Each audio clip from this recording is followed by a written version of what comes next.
Hey there, how you doing? This is Cristiano here in Santiago, Chile. I'm doing this kind of a late threat response. A couple of days ago, I saw a video of our cool friend Mega Jeff. He was talking about showing some turkeys in your collection. First of all, I have to understand what the meaning turkey means in English. What's the idea behind that word? So I got it. Yes, I do have some turkeys in my collection. I don't think they are one it is, but I don't think I have many that kind of bad CDs or records in my collection because I don't go seeking everything from bands that are really bad or trying to collect or being a completist for any reason, except for one band. But I don't have those two records that I don't think are the best in the collection. If now the question is if I come along and I manage to get those two for a good price, I will. Of course, I'm talking about the Blaze Bailey era records that he did with Maiden. Those are not high in my Maiden list, but eventually I will try to get those in my collection. So now let's start talking about CDs I don't like. This is the first one is this is an odd record in the odd release in the career because this is one of the legacy hard rock and heavy metal bands. Put it the label you want, but on paper this kind of seems cool because they team up with a very successful producer and songwriter, and it seems to be a good choice. But the album is awful. It's dreadful in my opinion. I also heard an interview Eddie Trunk did with this guy with Desmond Child, and he asked what about his major, one of his most disappointed moments in his career, and some things that he thought that could have been better, but he has no idea why it didn't work. I'm talking about Scorpions and Humanity One. This is supposed to be this album is a concept album, and those are two things that you don't hear in a sentence very often. Scorpions and concept album. This is a very lackluster album in my opinion, with many dull moments, not a very inspired. It has a heavy in modern production. It has James Michael that he works with Nicky Six in his project 6 a.m. So you can understand the kind of sound this album has, and also the other producer is Desmond Child. He's a really successful writer producer, and with a more you can think about 80s production, but this one has nothing to do with that. It's a very uninspired album. I think the only one song that I like is 321. There it goes. Sorry about the glare. It's really sunny down here. But this is, trust me, it's not a good one. I don't have the other dreadful album I have. It's Eye to Eye, because I think that's really garbage. Not garbage. It's not. It's bad, but this one is the one I have from the Scorpions, and it's really bad in my opinion. It's Scorpions and Humanity Hour 1. Next one, let's go with this one. This was for, you can, if you follow the band's career, you can understand and take it. It has a lot of issues, troubles in internal turmoil in the band with many guys not getting along together. And this one was released at the end of the 20th century, and it was a really uninspired album, not so good. Another guitar changing in the band. I think this one is the third guitar player they have. I'm talking about Queensrÿche and Q2R.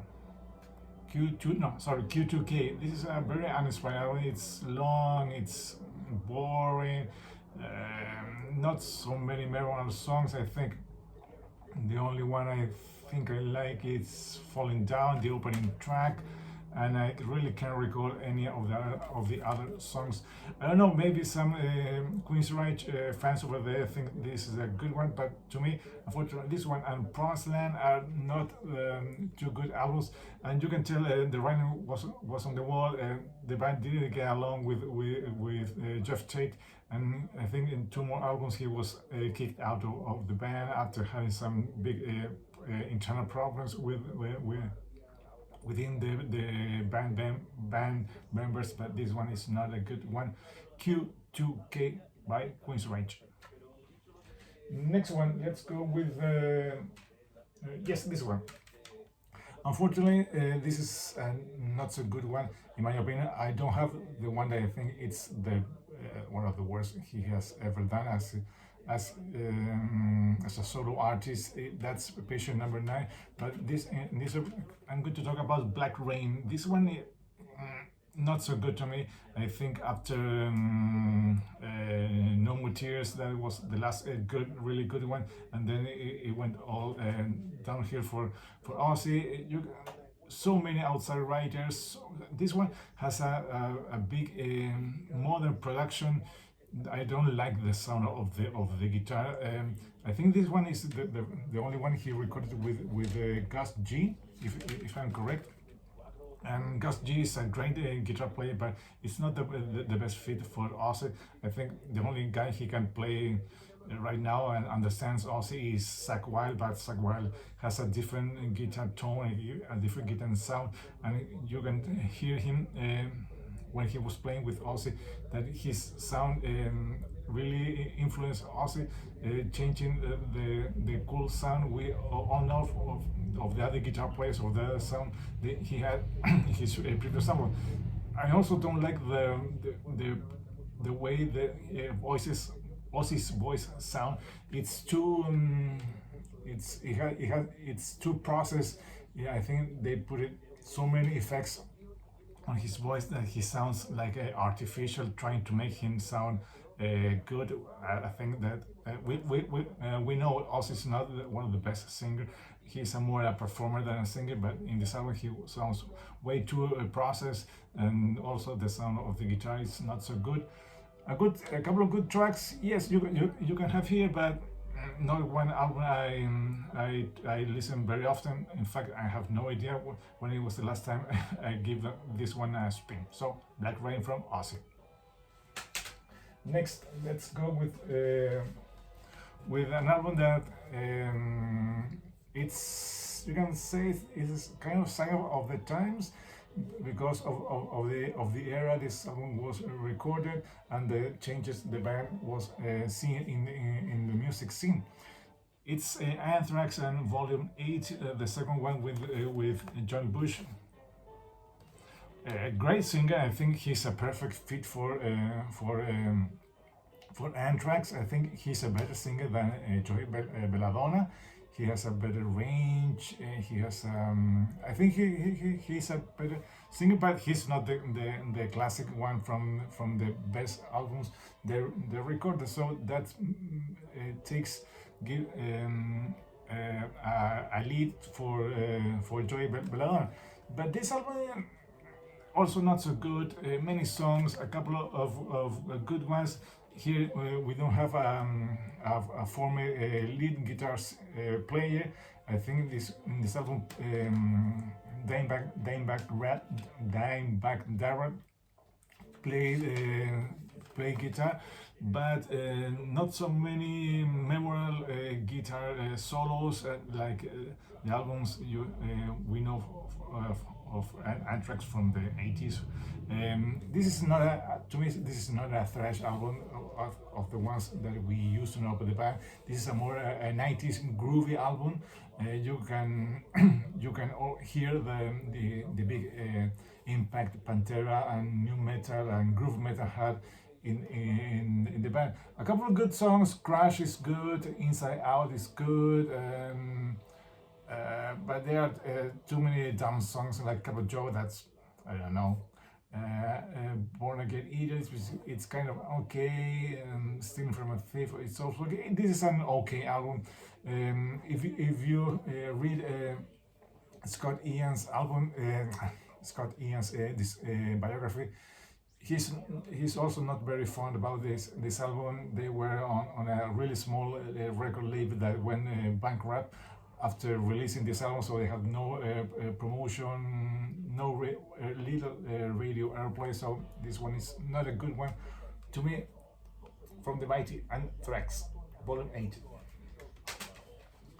Next, yes, this one is not so good. Also, this is Megadeth and Risk. This is the remix and remaster. I don't know how bad or different it sounds from the original recording.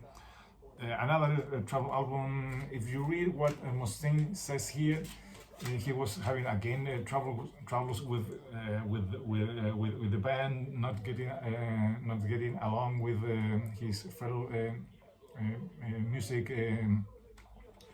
companions. A very 90s with the use of effects that no one understand. Bad songs like Enter the Arena, Crush Them is not a good one. But I don't know what Mustaine